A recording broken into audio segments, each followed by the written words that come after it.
Welcome to Built for the Game, where we talk about the systems for being your best, doing what you love, and showing up powerfully. I'm your host, Rob Cressy, and today, am I excited. Everyone, you are in for a treat. Joining me is Lindsey Capp. Lindsay, great to have you on the show. I'm going to match that energy. It's great to be here, Rob. It's fantastic. Lindsay, can you give a quick overview on who you are and what you do? Yeah, my overview would be I am mother to 3 amazing children. I am an entrepreneur of a emotional intelligence business. It's called the School of EI, and I work with some amazing people in creating. So I do one-to-one coaching, I do group coaching, I do coaching and training in creating, and I run emotional intelligence trainings and coaching too. So that's an overview. The way that Lindsay and I first connected, and this is our first proper conversation because I'm part of the creating community, and I originally learned from my coach, John Patrick Morgan, and then I built a relationship with Darren Farfan, both of them having been on this podcast. And a few months ago, there was the Creating Love and Power event in London, and it was my first opportunity to get to experience Lindsay in all her glory, teaching and leading and being this amazing person. And because we're part of the same digital community from the Facebook groups, we're connected, we're friends, we even comment on each other's posts, but we had never had a proper conversation. And the thing that I always loved about you so much is that I could feel your love across the ocean, despite the fact that we have never met or talked before. That's amazing.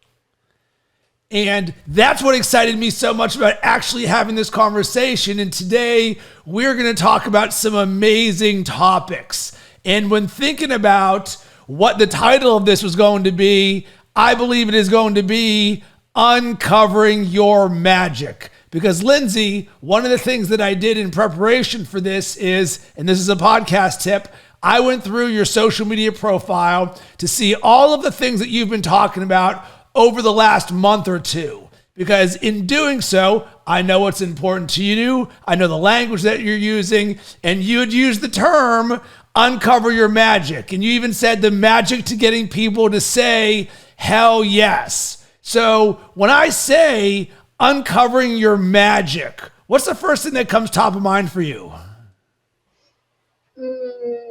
Just coming back home. For me, uncovering your magic is just coming home to the person you were born to be, and moving everything out of the way. The magic is the individual you are.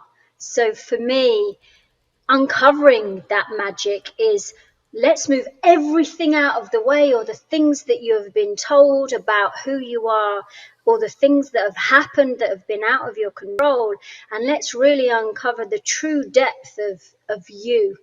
That's the magic, your uniqueness and the way that you love into the world. And this is something that seems both very obvious, very simple, yet very foreign to most people. And you and I speak this language of inner work, creating, love, power, freedom, and it can be seen as woo-woo in the world, but I'm not a woo-woo person. I'm a spiritual person. And I think there's a difference between the two, because at the depths of everything for us and uncovering our magic is all around power and love and creating and happiness and joy and everything that you want to create in your life. But we have lived lives where we create and tell ourselves stories that can make it more challenging for us to be on the frequency or the level to where we can even see that we have magic inside of us, or that we can uncover that magic. Yeah, I hear you. And I would say, if I heard this before my learnings, woo-woo would be the word that I would use. It was like tree huggers and crazy people that just talk in crazy language. But the magic really is when you hold a space with someone, no matter what level of IQ, what background, but there's an essence, a characteristic that they hold that is unique to them, that when you are connected to it in yourself, when you do learn about yourself and your true identity that feels like home, for me, when you're in that space, you see it in another, you feel it in another.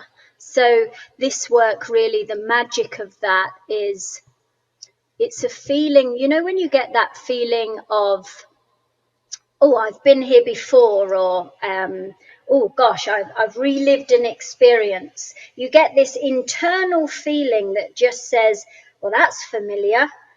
That's the same magic that I talk about when you just are in silence with yourself or in the presence of somebody else. Nobody's doing anything spectacular. No one's proving anything.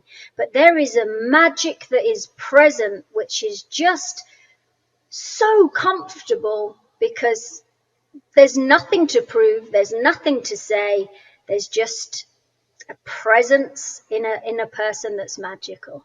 And that is why bringing magic to life is something that is so important and a part of my essence. And really, for me, Lindsay, this comes down to one word: energy. Magic is an energy that you can create in yourself and give to others. And there's a quote: you cannot give to others that which you are not experiencing yourself. So in uncovering your own magic and creating that magic in yourself, you create the possibility and opportunity to give that to other people. I 100% agree. You cannot share what is not present in yourself is such a true statement, no matter what direction you look in. It's, you cannot relate to something that you haven't created in yourself and through yourself. So again, trying not to go into the language of self-development, but you know if you are not at peace internally. You know if there is a nagging voice. You know if there is a conflict in your speaking and your behavior that is not true, because there's not a feeling of greatness that comes along as well. So if we kept it really, really simple, is there a harmony within your body that matches your behavior and your speaking? And if these three things are aligned, there is such a blissful truth that I would say is magical. And if there isn't, if there's some form of conflict in one of those three areas, the speaking, if it's not aligned in your body, and if the physical aspect of you in energy and physical presence isn't there, then there's something amiss, and there's some magic that is possible to touch that would bring you back home to the true you.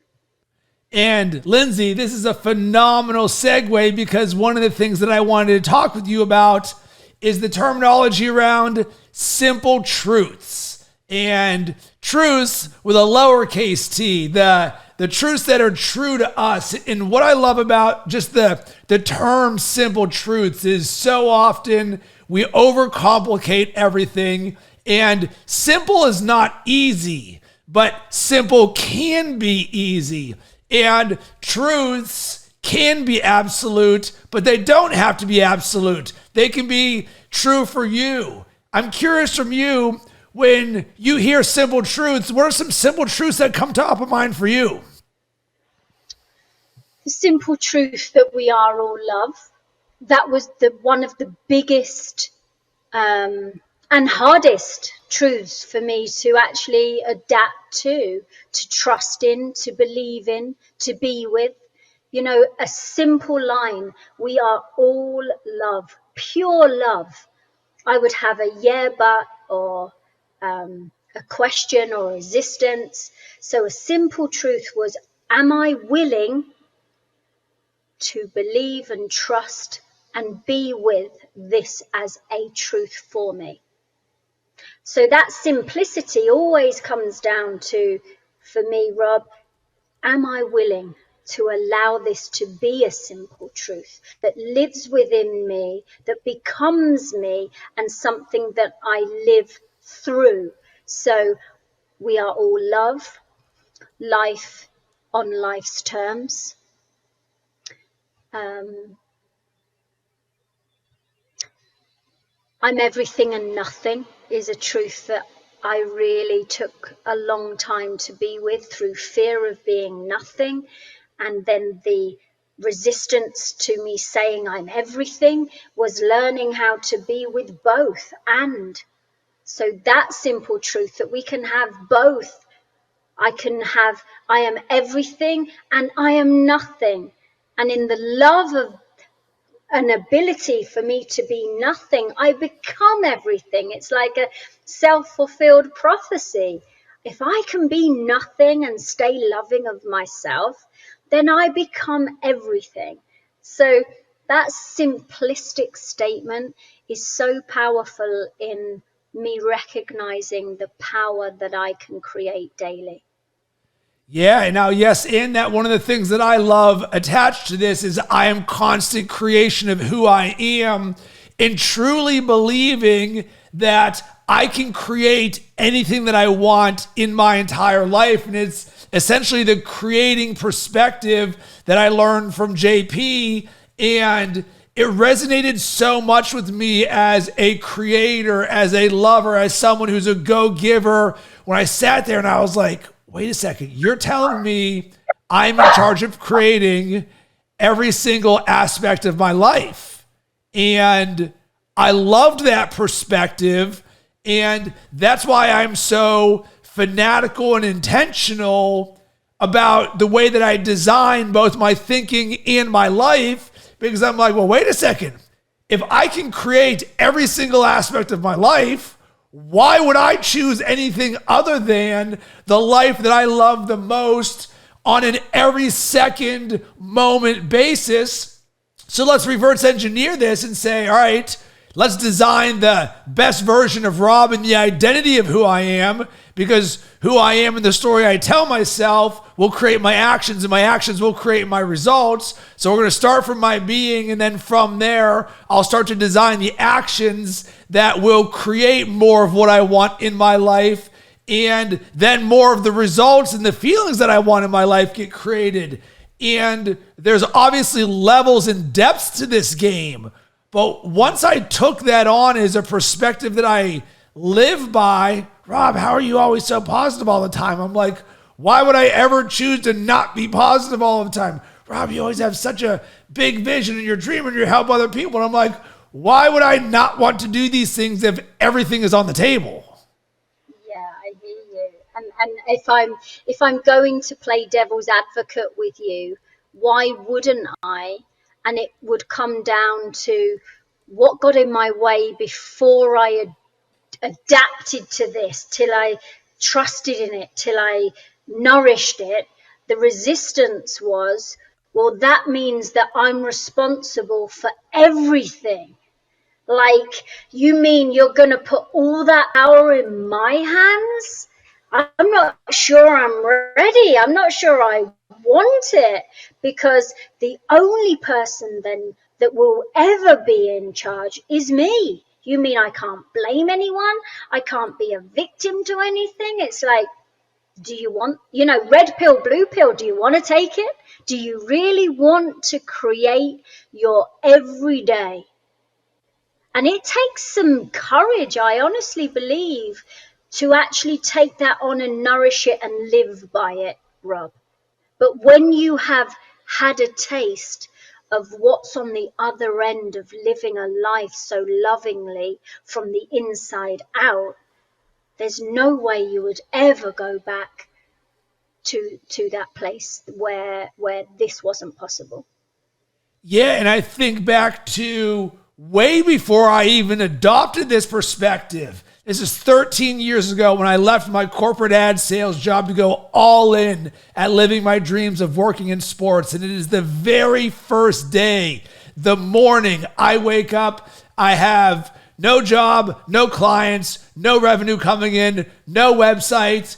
It's whatever, 8 o'clock in the morning and I'm drinking a coffee and I sat there and I was like, holy smokes, everything is on me. No one's telling me when to wake up, what to do, what to work on. And like you said, for some people, it's like, oh my God, everything's on me. I was like, oh my God, can you believe everything is on me to do what I want? And here's the thing that blows my mind, both of what experience in my life and why this isn't more prevalent and taught in real life. I had never heard the term self-awareness before. I was 32 years old. And at no point did anybody in any of my education, any of my jobs ever say to me, Rob, do you know what self-awareness is? And looking back on that now, that was the moment in which I became self-aware, which in the very simplistic standpoint means you are in charge of everything in your life. You're aware that it's all up to you and you can create everything. We, of course, added levels to this game in the creating perspective, but ultimately this is about self-awareness and you being aware of your thoughts, your actions, and everything going on in your life and your ownership of it. Yeah, 100%. I was 41, so you were 10 years ahead. I was 41 years old, Rob, and I remember just hearing that you have consciousness and unconsciousness. I mean, that for me blew my mind of what do you mean? And also just the way that we could move the mind into being more in charge. And it was insane to me. I thought we just existed and this is how it was. This was the hand I was dealt. I didn't know that there was any power, that there was any possibility to create in my life. I thought I was just a receiver of whatever life decided to throw my way. And then that turning point, like you say, in self-awareness is through this kind of speaking where somebody shares that there is a creating possibility every moment of every day if you are willing to look at how you have created things so far and look at the alternative. And it's like mind blown, like what? Wow. And also I remember, I don't know about you, Rob, but firstly it was overwhelming because that meant everything could change. Everything, not just one thing. And I mean, I'm an advocate to it. Everything changed. 100%. And there's a second thing that happened to me on the same day, which I didn't know existed. So I sat there and I was not this person similar to you, 10 plus a decade ago, 13 years ago. I was not this human. I was the opposite of it. Work hard, play hard, ad sales party bro who loves sports and hanging out with his friends. So personal growth, nothing. Reading, nothing. Any of this stuff. So when I'm sitting there at 0, I said, all right, I'm going to audit the success habits of the most successful people in the world. The people that I aspire to be, things like, what are they doing that I can learn from? And we all go through what are the books that you read, from the Think and Grow Rich to, for me, I found my way to Richard Branson and Rich Dad, Poor Dad, and a variety of other things. And I eventually found my way to a book called Mindset by Carol Dweck. And I learned something called a growth mindset. And I was like, wait, what? And it essentially said there's growth mindset versus fixed mindset. Growth mindset meaning I can always make things better. Fixed mindset meaning I'm stuck in this situation. And all of a sudden, it's like my world went from black and white to color. So not only did I go from not being self-aware to self-aware, I went from fixed mindset to growth mindset, where if you've ever seen the movie The Matrix, where Neo gets plugged in and he can learn anything, he's like, I'm going to learn Kung Fu. I legitimately was like, oh my God, are you literally telling me I can learn anything that I want in my life? And the answer is like, yes. So because of that, just like you said, Lindsay, I started to learn and design and optimize every single thing in my life. And I lived as a coach for a decade before I even considered or had the thought of being a coach. I never actually set out to be a coach. This was a zero in my life. I just lived this way for a decade because when you're sitting there at zero as an entrepreneur and you're trying to figure out how to create revenue and how to create the best life that you ever dreamed of, what are you willing to do? Well, I'm going to start structuring and creating these habits and routines and ways of being for myself to do more of what I love. I created a reading routine, started going to the gym and creating a fitness routine. And I started to be more structured about my inputs and outputs. And the next thing you know, I'm an expert in the world of personal growth and development because I've lived it every single day, weekends included, for 13 straight years. So all I get to do is reverse engineer everything that I've learned and say, hey, everybody, I can save you about 13 years on your journey just based on the way that I've been doing a few things along mine. 100%. And I think you hit a really great point, that there is a turning point when you look at this way of living and this way of creating that absolutely pivots your whole world. I mean, on its head. So the question always comes down to, are you willing, and are you where you want to be? Do you feel fulfilled? Do you feel that there's everything is happening the way you would like it? And 90% of people, the answer is no. And it's, do you want to pivot? Are you willing to take a look? Are you willing to be plugged in, as you say? Because sometimes the answer is, I'm not ready. You know I wasn't ready until it came to me at 41. So there is definitely an essence of energy of it will happen when you are ready to receive. So what made you ready? Because I think this is the thing that we're speaking both to the people who are about this life as well as someone right now who was us, right? Because we both understand and live in both of these worlds, and we understand that there's levels to this game. So for me, the catalyst was well-paying job goes to zero. Boom. That snapped me into it of being like, there is no choice. And I came to the realization. But what was that for you? Because I want to help someone right now who is hearing this. It may be foreign. It may be something they've been thinking about. They're open to the possibility. Is the timing right or wrong? What does this look like? Like, what can we do based on your experience of what switch got flipped? Because in reality, it happens like this. It's a flip of the switch, which is actually a super exciting thing because it is accessible to all of us in a moment's notice. Yeah. I mean, mine isn't a very lovely story, but it's one that I'm willing to share to show the realness of how life really can take hold. So for me, my life, I grew up very angry. There was an anger that was very present, and I was a perfectionist to keep away the pain of the hurt of me feeling anything remotely like I did growing up. So the way I would keep it away is work on perfectionism, control, trying to dictate what things should and shouldn't be. And if they were out of whack, there would be an anger that rose in me. And so there was a time my daughter had lied, my firstborn child, who I absolutely worshipped. And she had lied. She had hidden Calpol, which is like Advil in America. It's like the paracetamol you give to kids all the time when they're not well.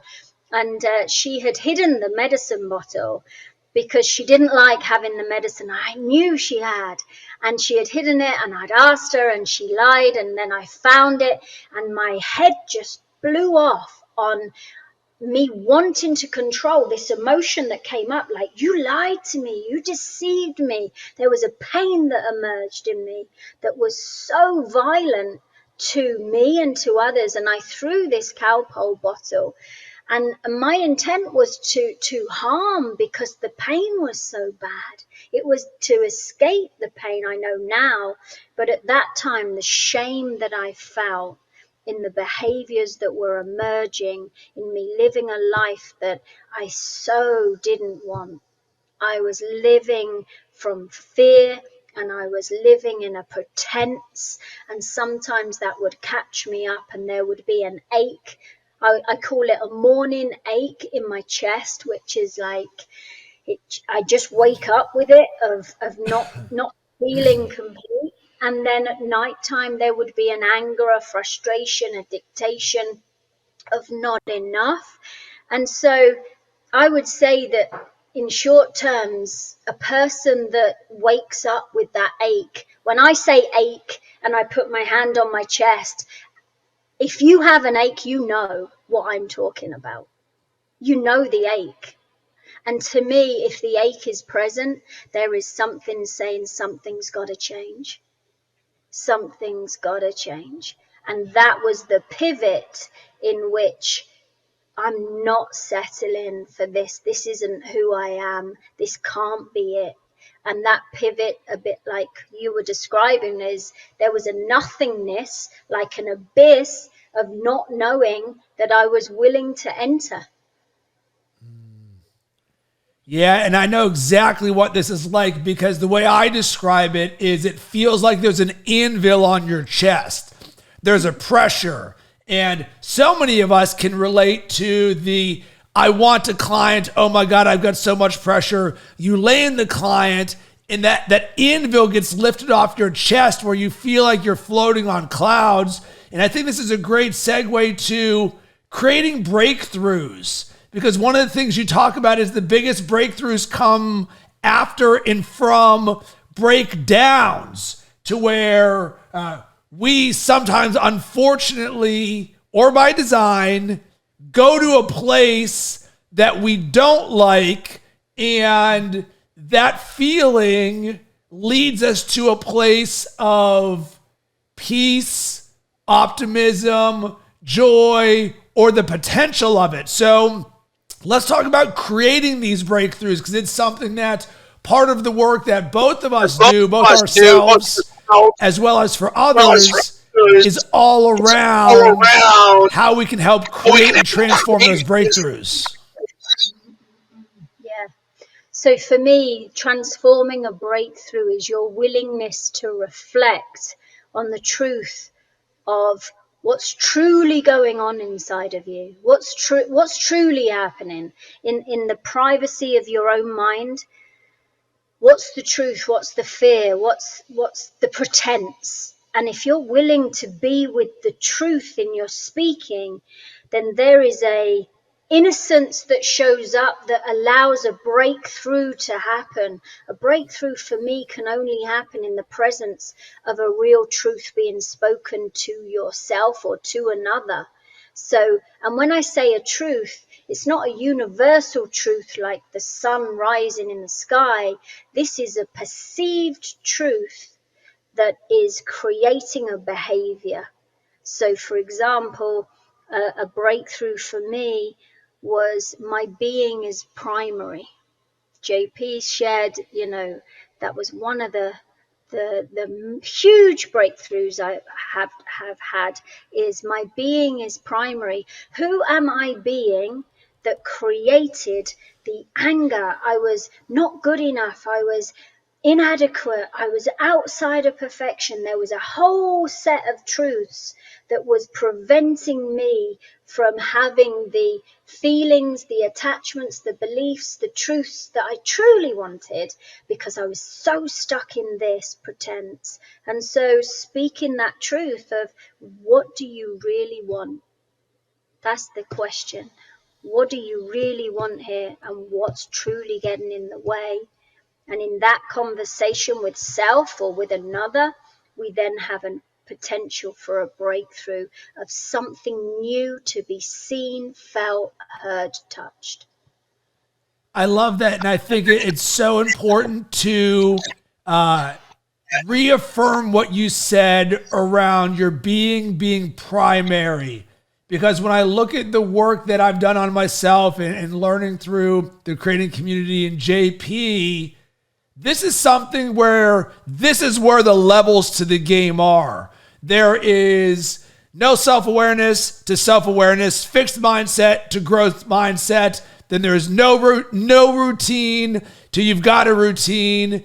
And then there is the next level becomes your ability to create a consistency practice around designing your state of being and the story you tell yourself and your identity of who you are every single day, because you know and believe so much that the story that you tell yourself is going to create everything that you want in your life, meaning your being and who you are being every day is primary. And I know so many people in the world, the majority of the world, wakes up, goes about their day, and the world tells them who they are or what they should be thinking. And we hear so often, though it's not talked about a ton, about negative self-talk and how do I overcome negative self-talk? And we all have it. And I'm very vocal about it because I'm so in tune with this. I'm very aware when there's disruptions or incongruency in the way that I'm thinking and the stories that I'm telling myself. So when the negative self-talk pops up every single day, I have a process and an anchor to go back to that says, this is the truth of who I really am. And this comes from the design of the best version of myself, the magic that I created myself, the infinite love of who I am. And this is a process that has a half-life. Every single day you create who you are and it goes up, then your energy goes down and you go to bed. And you do it every single day, just like a computer does in a boot sequence. And this single thing here is probably the greatest thing I've ever learned in my entire life, because it completely changed my life and how I'll live for the rest of my life. Absolutely. Well, like you say, it's a practice. There's not a day goes past that I don't tell my children that they're amazing, or that I love them, or well done, or some form of praise. It's the same practice that then I learned to apply to myself. I was really good at loving others, but I wasn't so attuned and skillful in learning how to love me. And when I brought that into a daily practice that I am committed to, I saw it that it isn't me loving me, it's me bringing the best version of me possible to the rest of the world and the people I love. Like, that's the contribution. It is. And it is why I love being in conversation with someone like you and being part of this community, because the love radiates. Whether you have ever talked to a person before, you're just friends online, or you're commenting on each other's Facebook posts, because this love and positive energy can be felt because we know where each of us is coming from. So when we see something, we immediately want to affirm it for the other person, because we know that inception and that creation makes them even more powerful. So now it's almost like a light tower where we've always just got this thing on for who can I shine my light on, or who can I help shine their light even brighter. And it's what I love so much about this work in helping other people, because it's so pure, it is so transformational. It changes our lives, their families and friends' lives, their families and friends' lives. It is literally the gift that keeps on giving. And there is no other way that I would want to live.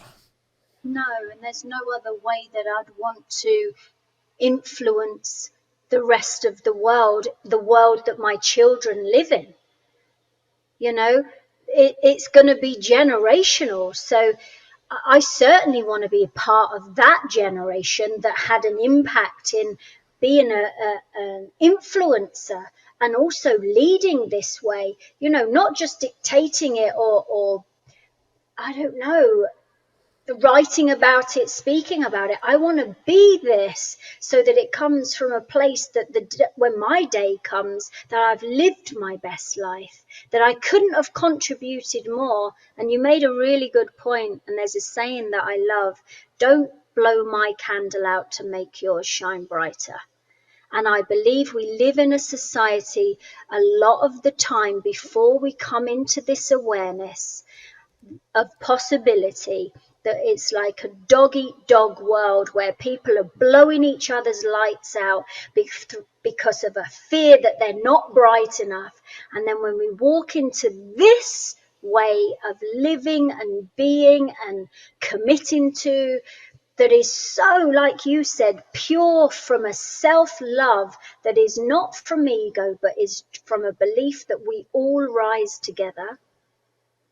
That purity means there's only ever one light, and that light can go as vastly across the world as possible, from here in the UK to Rob over in the States, because it doesn't have a limit.